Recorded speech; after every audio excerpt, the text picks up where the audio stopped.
अयोध्या में देश के प्रधानमंत्री नरेंद्र मोदी बुधवार को भव्य राम मंदिर का भूमि पूजन करेंगे। उसी को लेकर नीमच के कार सेवकों से वॉइस ऑफ एमपी की टीम ने विशेष चर्चा की। कार सेवकों ने बताया कि सन 1990 और 1992 में नीमच से हजारों कार सेवक अयोध्या गए थे। उनको यह मालूम नहीं था कि हम नीमच वापस आएंगे या नहीं, क्योंकि उत्तर प्रदेश सरकार ने कार सेवकों को देखते ही गोली मारने के आदेश दिए थे। आज वह दिन जब आंखों के सामने आता है तो मन बड़ा भावुक हो जाता है। आज बड़ा हर्ष का विषय है कि हमारा सपना पूरा होने वाला है। 5 अगस्त को अयोध्या में भव्य राम मंदिर का भूमि पूजन होगा।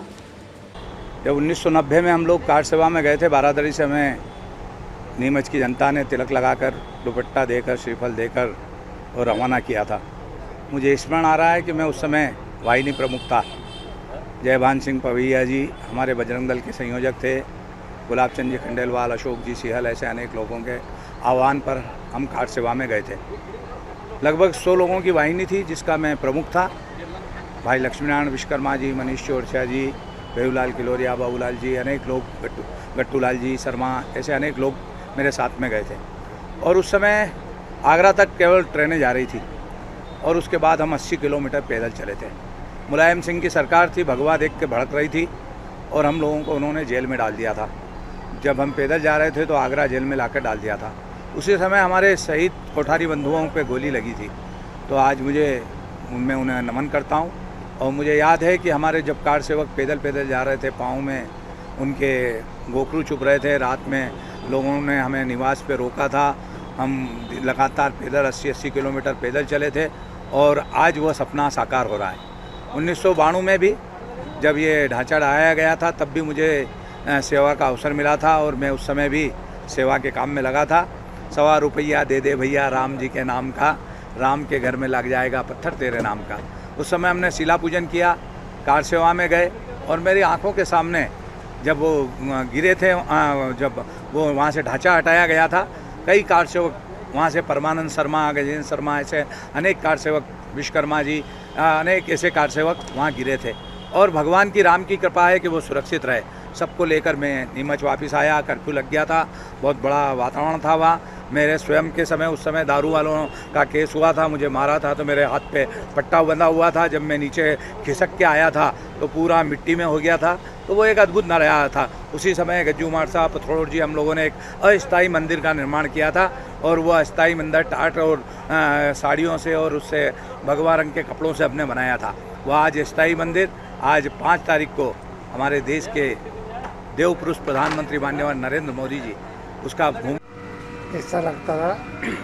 यहाँ से घर वाले तो कहते थे कि नहीं जाओ, गोलियाँ चलेंगी, ऐसा होगा।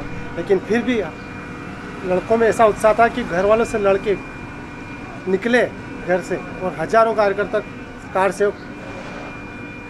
अयोध्या की तरफ कूच कर आने। बस एक ही विचार था कि हमको अयोध्या जाना और उस ढांचे को ध्वस्त करना। अब उसकी खुशी हम अब शब्दों में व्यक्त नहीं कर सकते। हमें कितनी खुशी हो रही है ये हम शब्दों में नहीं बता सकते कि आज कितना अपने आप को गौरवान्वित कर रहे हैं कि हम इसी राम की जन्मभूमि पे जाके आए, धरा पे, जहाँ पे कल्पना भी नहीं कर सकते थे।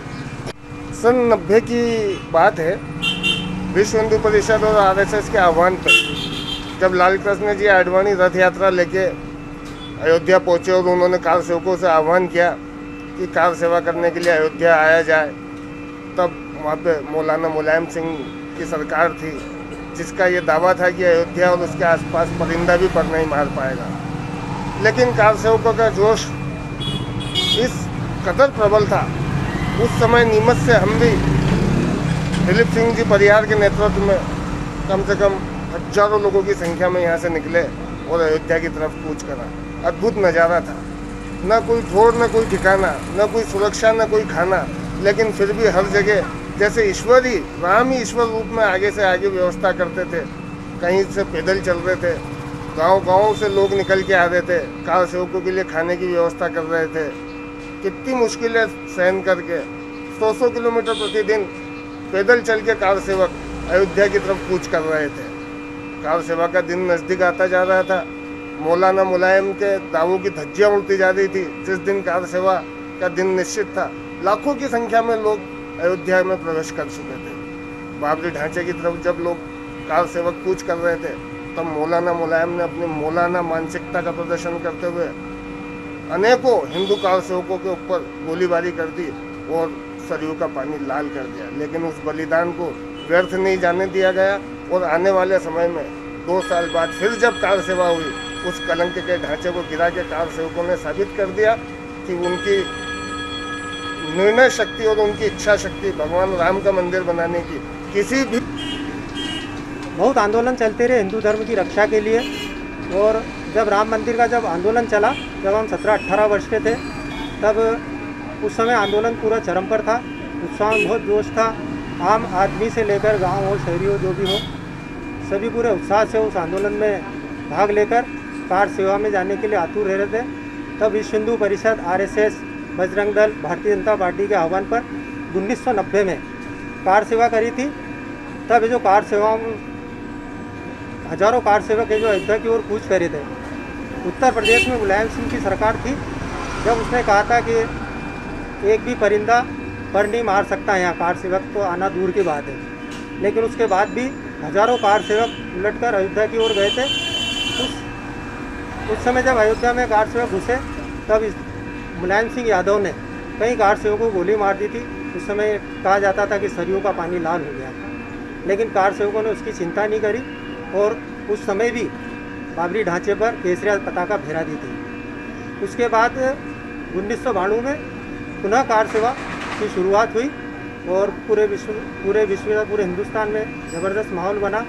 और पुनः आह्वान के साथ विश्व हिंदू परिषद, बजरंग दल के नेताओं के आह्वान पर अयोध्या की ओर कूच करा। नीमच से भी दिलीप सिंह जी परिहार के नेतृत्व में हम सभी साथियों के साथ हजारों कार्यकर्ता अयोध्या गए थे और वहाँ पर उस ढांचे को, जो कलंक का टीका लगा था, उस कलंक के टीके को।